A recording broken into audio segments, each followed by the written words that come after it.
talking about spring combinations. Now, we've talked about Hooke's law, we've talked about extension, we've talked about spring constant, but it's important to know that springs can be combined either in series or in parallel connection. And this in turn affects the overall extension and the spring constant of the entire system.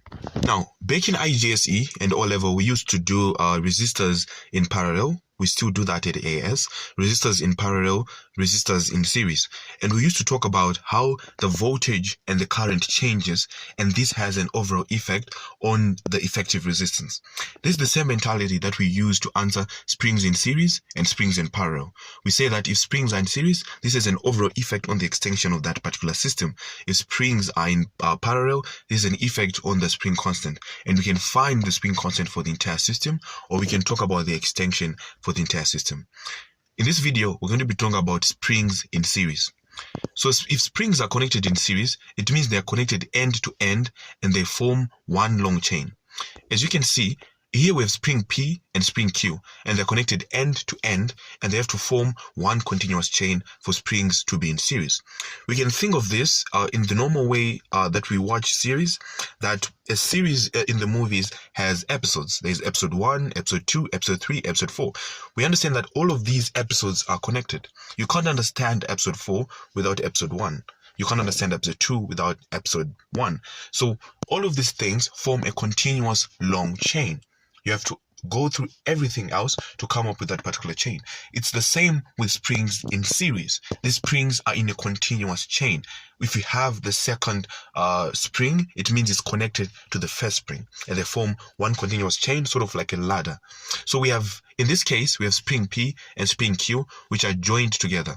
So what happens when springs are in series is that the force is the same. Spring P, in this example, experiences the same force F, and spring Q experiences the same force F. That means spring P experiences an extension XP, and spring Q experiences an extension XQ. So this has a total overall effect on the extension of the entire system.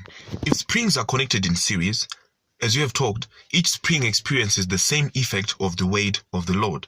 However, these springs now share the tension. That means spring 1 extends, spring 2 extends, and the total extension is equal to the sum of the two individual extensions. So if a question gives you one spring connected in series with another spring, just know that the total extension is equivalent to the spring of the above, the extension of the above spring plus the extension of the spring below. But from Hooke's law, we know that F is equals to Kx, and we know we can make X the subject of formula and get that X is equals to F over K. But we've said that X total is the same as saying F over K. That means our K total, which is our overall effective spring constant, will be equal to F over Kp plus F over Kq. Remember, the force is the same. The force that spring P experiences is the same as the force that spring Q experiences. Therefore, the F and the F can cancel each other out, and we're left with this overall equation. Now, what this equation tells us, it tells us that 1 over K total is equal to 1 over K1 plus 1 over K2. It means that I can find the total effective spring constant that is acting on a spring that is connected in series. 1 over K total is equals to the sum of the inverses of the spring constant of each and every spring. If the springs are made up of the same material, however, it is important to note that the spring constant will also be the same. Now, this question is very important because at times you can have different springs that are connected, but they have different spring constant. So you have to look at your question. If your question says the springs are identical, it means that these springs have the same spring constant.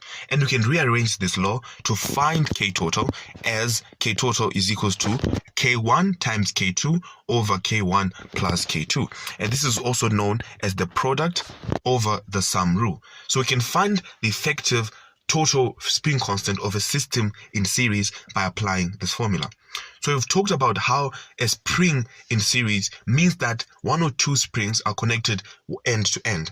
We've talked about how the extension of the entire system is equal to the total of the extension of each individual spring, where X plus x is equals to x total. We have talked that from Hooke's law, f is equals to kx, therefore we can make x the subtotal formula, and we end up with our equation for finding k total.